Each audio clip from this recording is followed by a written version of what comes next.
1, we flip the x and the y and we get 1, 0. Instead of 1 comma the base, it's going to be the base comma 1.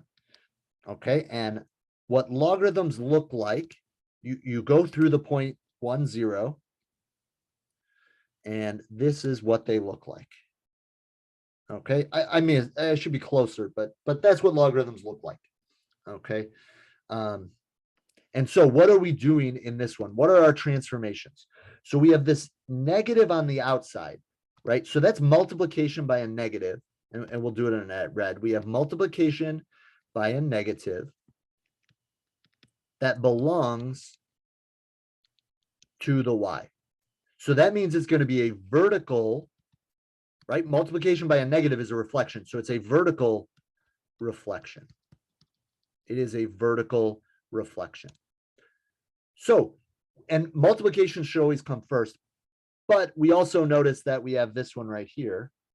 That negative right there, that is a negative, that's multiplication that belongs to, to the x, because it's on the inside of the function. It's inside the parentheses. And that's going to be a horizontal reflection.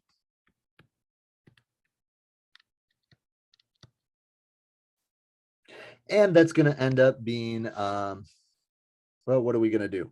We're going to reflect it twice. So let's do the first reflection. I'll go ahead and do that in red. I probably should have chose a different color, but a vertical reflection means everything on the bottom gets flipped up top.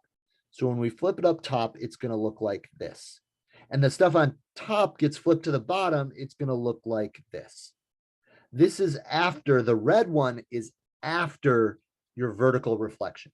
And then we'll use the purple to do the horizontal reflection. So now we're taking the red graph and we're horizontally. So that's left to right. We're going to flip everything that's on the right side, which is everything, and we're going to flip it over to the left side.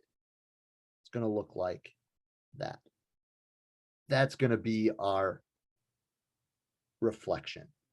That's going to be our vertical, our horizontal reflection. Okay. And we don't have to be perfect. The graphs are matching, so you're more than welcome to use the matching. You could do it algebraically if you wanted to. You're more than welcome to do it algebraically. You could take x equals 0. You could take 1, 0, and you could take 3, 1. And what do you need to do? You have to multiply the y's by a negative, and you have to multiply the x's by a negative. It's going to become x equals 0, because 0 times 0 is still 0. Negative 1, or 1 times negative 1 is negative 1, but then 0 times negative 1 is 0. 3 times negative 1 is negative 3, and negative 1 times negative 1 is negative 1.